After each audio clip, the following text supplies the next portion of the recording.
This is Mason from Oddfellas, and you're listening to the Brutally Delicious podcast.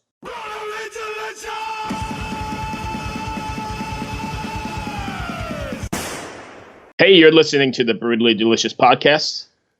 I'm Bruce. My name is Chris, and I am happy today. You like that? That was my sexy Jason Momoa voice. I'm trying to perfect that. So not only do I have the looks, but now I'm going to have the voice to go with it. I dare you to beat this voice, motherfucker. Or you're getting me getting a chub over here. Hey, short and thick is just as good as hard and long. There you go. Jesus Christ. So today we're going to be chatting with Mason Galaviz, I guess his name is, from Oddfellas, a band out of Texas. And if you stay tuned, we're going to see what they have to say. All right, let's check it out. That's Mason, meet Chris. Chris, Mason. Hey, Mason, how you doing, man? I've been telling we're having... Good, man. How are you? Fantastic. I told him we've been having technical difficulties all morning. Isn't technology awesome? My God. I got all this technology and I can't get a fucking internet signal that works. I have all this technology and I still don't sound like I can sing. Nice. Anyway, so let's just jump right in here, Mason. For those not familiar with Oddfellas, can you give us the 2-sentence boardroom pitch? 2-sentence pitch on Oddfellas. Well, guess if you're looking for music that has real meaning, real emotion, raw feeling, that's us. And our message is about being who you are and expressing yourself however you feel fit. All right. Oh, you had that weird look on your face. I thought maybe something went wrong. No, I was just Googling the name of the track that I just checked out. So I just checked out the track Walk On By. Yeah. Yeah. And it kind of reminded me that it had this this kind of, it didn't sound like the 90s, but it had that 90s like DIY kind of vibe to it. Is that an intentional thing that you're doing or just something that came about through influence or none of the above? I don't know, really. We finished that song like 2 weeks before we went into the studio, and we were like, man, this is a good song. We got to put it down. So we didn't really know exactly how it was going to turn out, but we've been really happy with it. It's a good song. Yeah, absolutely. What is your guys' writing process like? Are you guys like all writing together, or is it more the efforts of one particular member of the band? We write all kinds of different ways. It can start out with a bass line. It can start out with a guitar riff. It can start out with a guitar riff that our singer writes. Our singer, he's a songwriter. So whenever he writes a song, it'll be like, bare bones acoustic, and he'll bring it to the band, and it'll be, our lead guitar player will do lead guitar things over it, and we'll just kind of go from there. So usually whenever our singer brings a song to the group, it's pretty much already done. We're just going to layer it and put, make it to what sounds like us. And then if it's just us writing together, we'll just take it part by part, and like we'll write an intro and then we'll write a verse and then just kind of go that way. Are you guys all writing like in the same room together, like the traditional way, bouncing shit off each other, or are you writing more? Oh, you are. So yeah, I think it turns out more organic that way, right? Yeah, I mean, you get the vibe, you get the feel of being together and stuff. So you actually know how something's going to sound whenever you play it live. Right. You can kind of get the feel of it, really. If you just kind of come up with something and you play it live, it doesn't really turn out the way that you envisioned it in your mind. Yeah, ain't that the truth? Bruce, are you there? Oh, Bruce is technically challenged again. No. He'll be back. It's okay. So since you guys are writing all in the same room and keeping it that way, what role is technology playing in your writing process right now, if any? Not much. Really? That's cool. Yeah, we use GarageBand. Like, a lot, but it's not real. It's not. I don't know. We like to play with it, I guess. Like, and we can spawn off ideas from stuff that we do on GarageBand. We like to make hip hop beats and like just pop beats and write choruses and stuff on GarageBand. But so far, we haven't really translated that over into our writing yet. But it's coming. Yeah, I can feel it. it can become addicting when you start messing around with technology sometimes. Oh yeah. I personally, I like to mix and record on just any DAW I can get my hands on, I guess. Right on. But we've never actually, that's a lie. We actually have a demo out right now that's kind of only available for physical consumption, and we recorded it all ourselves in a day and mixed it on our phones. So really, yeah, shit's getting crazy, man. One of our old bass players did it. He lives up in Oregon. Wow, he's since left, but we got a pretty good demo out of it. So that's pretty cool. No, we love him. We love him. He's a good guy. Am I still? Can you hear me now? Yeah, you're on. Okay, I never know because I keep fading in and out. When you guys are writing, and I know you said you're doing it in the kind of together in the room. Are you writing like with the live setting in mind, like how this part will come across in front of an audience, or are you writing just the album for the album's sake? I feel like we do that a lot with just kind of vibing off of what will sound good in a live setting.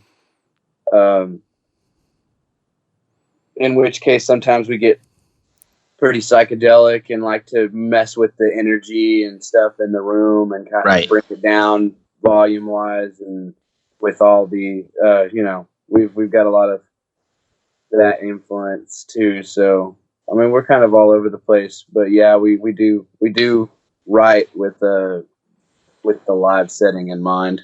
Gotcha. You have any shows coming up? We are actually Tuesday. We're in Nashville. We're going to be playing in Nashville for the first time, which is pretty exciting. Well, that's cool. And I think right now we're actually slowing down on touring because we've been touring like every weekend, sometimes even a week at a time, but like every single week, it's like a constant. We don't ever really take a break, and now we're coming up on a time where we just released that EP, and we're going to start planning for next year and let the music do what it does, and it's kind of cool. As usual, go with the flow, vibe with it, I like that whole vibe you got going on, the go with the flow. Sometimes that's the best way to go instead of having it all planned out. Yeah. When oh shoot, I just lost my train of thought. Yeah, sure. Oh yeah. How does it make you feel when the energy and the, I guess, passion you put into writing the song comes to life in front of a crowd or a live audience? Yeah, it feels awesome, man. There's nothing better than playing live and vibing off the crowd, and just, I've been saying that word too much, vibe. But I dig it, so we're good. That's what it is, though. I mean, like, just feeding off of the energy of the crowd is amazing, and like, sharing that with a big group of people also just like everybody, not at home in a binge watching 13 Reasons Why or right. Well, go out and have a good time, or watch a show about suicide. I think I'm going to go out and have a good time and vibe. Yeah. So the EP's out. You're slowing down from touring. Are you guys working on any new material? Oh yeah. Yeah, we've probably got at least another EP's worth. And I think we're going to go back into the studio in early December, and we're bringing in possibly a couple of producers, maybe just most likely just one.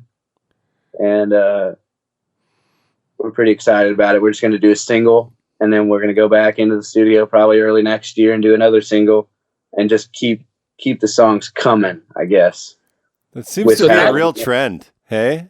Yeah. With how the industry now is nowadays, it's just like people's train of thought is not longer than 5 minutes. So like they listen to your song and then they kind of forget about it, and then as long as you keep it exciting and you keep the relevancy up, like, the traffic to your websites or social medias or whatever the hell it stays pretty good. Yeah.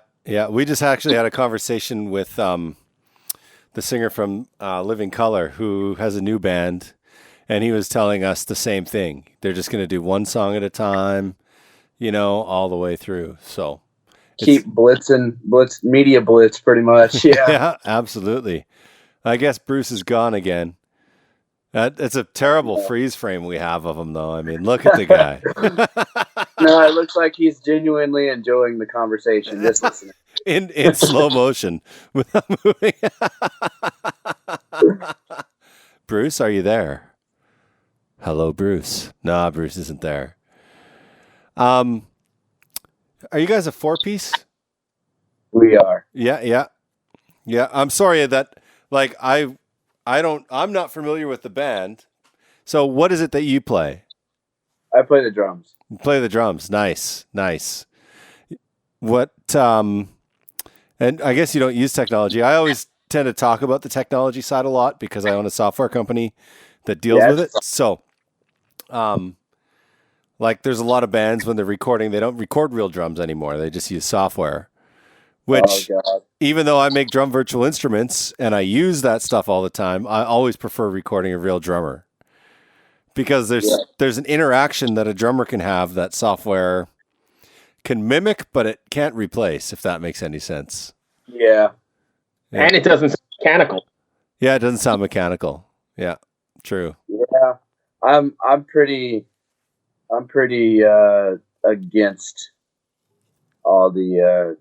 I mean, I'm open to using a trigger and blending. You know what I mean? Blending drum sounds and stuff like that. I'm open to all that, but I would never do fully like MIDI drums or mapped out. Like, I could. Oh man, when I'm an audio engineer by trade, and I remember when grid editing drums became a thing. Like, you didn't just track the drummer and get a good take anymore. You now put them into time and did all this stuff. And the producer wanted me to do this, and the drummer was fucking losing his shit. I was getting drumsticks thrown at me, and I was just like, hey, man, it's not my call, dude. It's the producer. He wants it done. No. Yeah. Nice. So Mason, before we get to my favorite part of the episodes, I don't know if you've listened to any of these yet. Before we get there, though, what do you guys have planned in the next few months? Like I said, we're going to slow down on touring. We're going to kind of let our music work. We're going to head back into the studio early December and start planning for next year. Right. Probably going to consist of the same thing, more of the same thing, just touring our asses off. And nice. Gotcha. All right, so now my favorite part of the episode. Hopefully, your sense of humor is on point. I've got just a few questions that give fans a chance to get to know you a little bit better. You cool with that? Yeah. All right, Chris, you ready? Yeah, I'm ready. You don't sound ready. Well, I'm sitting here staring at your fingers covering the camera. I know. I'm wondering. I was wondering if you're getting naked and trying to hide it, if you're sitting on the can, or what's going on. So Mason, we actually did an interview with who was it? It was Henry from Songray, right? Yeah. Yeah, the dude was totally on the ball when he answered the phone. Yeah, with the video on. He answered Skype with video with his pants down. He's sitting on the toilet taking a shit. Nice. Okay. Yeah, that was good. Anyway, so that's beside the point. Let's go ahead and jump right in here. Is cereal a soup? Why or why not? Man, I need to get high right now for this shit. Aren't you in Texas? Yeah. Isn't that shit illegal? I know. I'm Canadian. That's okay. I understand. Is soup a cereal a soup? I Yeah. would say no. Whoa. Why not? That's pretty. Why not? Because soup is like broth and cereal is milk. Okay. Fair enough. Fair? Yeah. Yeah. So along those same lines, is a hot dog a sandwich? No. A hot dog is not a sandwich. Is it a hamburger? It is not a hamburger either. So what is it? It's called a hot dog bun. There's so many dirty places I could go with that, but I'm not going to. We usually do. Remember that Are you band? still cool? Remember that band from the '80s, Salty Dog?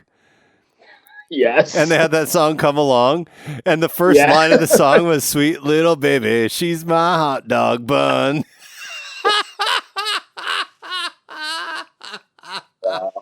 Sorry. Mason, I'm sorry. I don't know if anybody told you we kind of take the wrong path here usually half the time. So, are you still cool? Yeah, I'm good. All right, here we go. What are some fun and interesting alternatives to war that countries could use to settle their battles? Oh goodness. I guess that's kind of a boring answer, but I'd say like rock, paper, scissors. I'm totally in. Rock, paper, scissors. I'm gonna bomb you. Not if I win. 1, 2, I win, 3.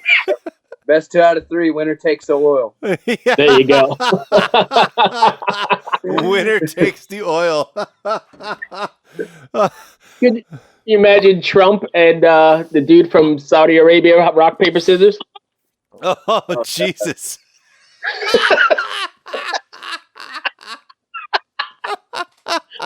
Oh man. All right. Sorry. So I've got one more for you.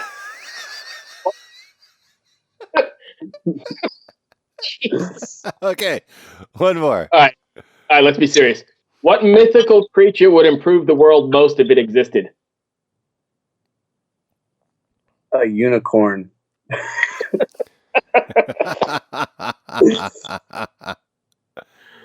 All right, Yes, Mason. sir. Thank you for playing. That's about all I've got. All Okay, right, guys. cheers, All man. right, man. Be well. Cheers. Good. Later. It was kind of funny. I got to get high to answer those questions. Well, the first thing I thought is, man, this guy's really high. That's what I thought from the beginning. I didn't want to say it. No. Nice guy. Oh, cool. Okay, you've been listening to the Brutally Delicious podcast. I'm Chris. Unicorns and fairy dust, I guess, is where we're going to end this. But yeah, I'm Bruce, and thanks for taking the time. I can't believe you made it this far. Fucking rights. Keep it metal. Metal.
Hello out there. Yes, hello out there, everyone. I'm Hal Schwartz. And I'm Flynn McLean. Together we host None But the Brave, a podcast dedicated to the music and career of Bruce Springsteen. Bruce and E Street Band are on tour right now for the first time in 6 years, and we're taking a detailed look at what's happening on stage in our bi-weekly episodes. We've also been recently joined by some very exciting guests, including rock journalist Warren Zanes and Stephen Hayden, Backstreet's Magazine founder Charles Cross, and Barstool's Kirk Minahan. If you're a diehard Springsteen fan, this is the show for you. So please subscribe to None But the Brave on your favorite podcasting platform, and we hope to see you further on up the road. Thank you so much. We'll be seeing you.